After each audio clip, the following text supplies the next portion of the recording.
Hi friends, কেমন আছো? আশা করি ভালো আছো। আজকে চলে এলাম তোমাদের সামনে নতুন একটা ব্লগ নিয়ে। আজকে তোমাদেরকে দেখাবো আমাদের লোয়াদার কংসাবতী নদী। আমি এখন লোয়াদার ওভারব্রিজের ওপর দাঁড়িয়ে রয়েছি। দেখতে পাচ্ছ লোয়াদার ওভারব্রিজের উপর দিয়ে অনেক গাড়ি যাতায়াত করছে। তো বিগত কয়েক বছর এই ওভারব্রিজ অর্ধেক হয়ে বন্ধ ছিল। বিগত 3 বছর হলো এই ওভারব্রিজ সফল হয়েছে। আজ ওভারব্রিজের উপর থেকেই তোমাদেরকে ভিডিও বানাচ্ছি, দেখতে থাকুন। দেখতে পাচ্ছ এই হলো আমাদের লোয়াদার কংসাবতী নদী। এই নদীর দু সাইডে একটা রাস্তা বয়ে চলে গেছে। এই রাস্তা দিয়েই আমরা যাতায়াত করতাম। যখন জল বেড়ে যেত এইখান দিয়েই নৌকায় চেপে আমরা, সামনে বাস স্ট্যান্ড রয়েছে, সেই বাস স্ট্যান্ডে গিয়ে বাস ধরে বিভিন্ন গন্তব্যস্থলে যেতাম।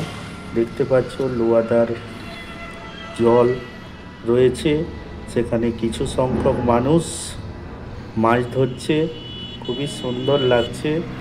দেখতে পাচ্ছ চারিদিকে গাছপালা আর মিডিলে কংসাবতী নদী বয়ে চলে গেছে। এরকম প্রাকৃতিক মনোরম দৃশ্য খুবই ভালো লাগে। তো এখানে বিকেল বেলায় অনেক মানুষ এসে এই নদীটি আনন্দ উপভোগ করে। এই নদীটি দেখতে অনেক জায়গা থেকে অনেক মানুষ এসে এখানে আসে। দেখতে পাচ্ছ এটাই হচ্ছে আমাদের লোয়াদার কংসাবতী নদী। এখানে যখন জল বেড়ে যায় তখন এখানে এই নদীটি ভয়ানক রূপ ধারণ করে। তখন দু সাইডে যে ঘর বাড়ি রয়েছে সেই ঘর বাড়ি ভেঙে অনেক মানুষের ক্ষয়ক্ষতি হয়েছে। দেখতে পাচ্ছ আমি এখন লোয়াদার ওভারব্রিজের ওপর আছি। এখানে আমার গাড়িটি দাঁড়িয়ে রয়েছে।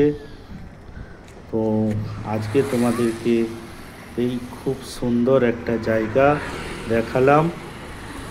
তো এখন আমি গাড়ি নিয়ে বাড়ি যাব। দেখতে পাচ্ছ আমার গাড়িটি দাঁড়িয়ে রয়েছে। আমার এই লোয়াদা থেকে আমাদের বাড়ি প্রায় 2 কিলোমিটার দূরে। তো এখন আমি বাড়ি যাব। ফ্রেন্ডস, দেখতে থাকো আমাদের গ্রামের পরিবেশ। খুব সুন্দর একটা প্রাকৃতিক মনোরম দৃশ্য তোমরা দেখতে পাবে। এখন আমি গাড়িতে উঠব। তো ফ্রেন্ড, এখন আমি গাড়ি স্টার্ট করব।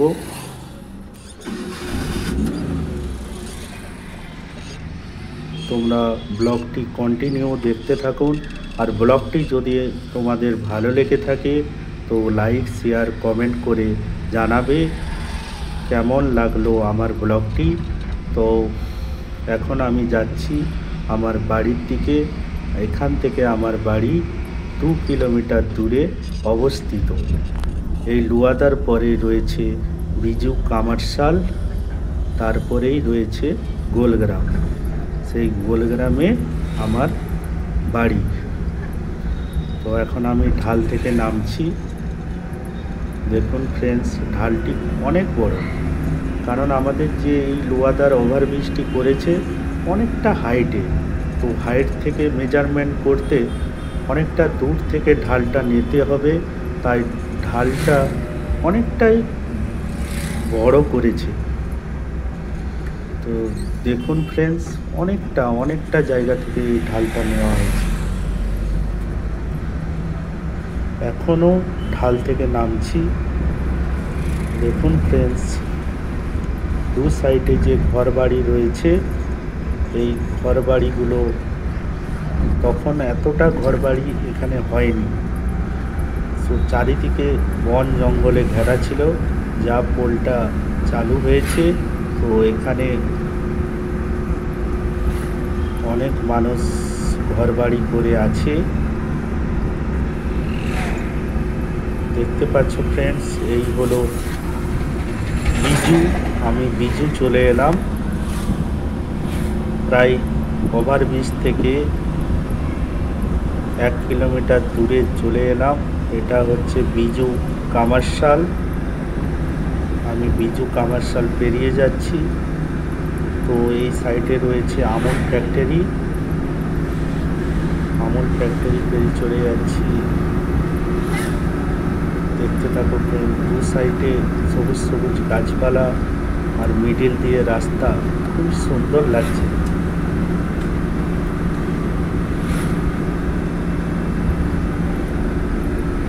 গ্রামের পরিবেশ কার না ভালো লাগে, সবারই ভালো লাগে।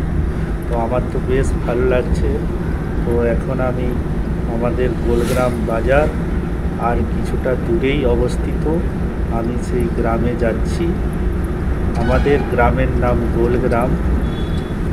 ছোট্ট একটা জায়গা যেখানে আমরা থাকি, তো বেশ ভালো লাগে। ঘরের সামনে দোকানদানি, বাজার, দু সাইডে ব্যাংক রয়েছে, স্টেট ব্যাংক, পাঞ্জাব ব্যাংক। তো কোনো অসুবিধা হয় না। সামনে দুটো এটিএম রয়েছে। তো আমি এখন গোলগ্রাম বাজারে চলে এসেছি। দেখতে পাচ্ছ ফ্রেন্ডস, এখান থেকে আমাদের বাজার শুরু। ডান দিকে চলে গেলে আমাদের সবজি মার্কেট রয়েছে। তো আমি বাঁ দিকে চলে যাব। দেখতে পাচ্ছ এখানে ডাব নিয়ে বসে আছে। সামনে ফিশ মার্কেট, এখান থেকে মাছ আমরা কিনি। তো এই যে রয়েছে আমাদের পাঞ্জাব ব্যাংক, বাড়ি থেকে সামনেই প্রায়। তো আমি যাচ্ছি বাড়ির দিকে। তো বাড়ির তাই পৌঁছে গেলাম। এখানেই হলো আমার বাড়ি। তো বন্ধুরা, আমার ব্লগটি কেমন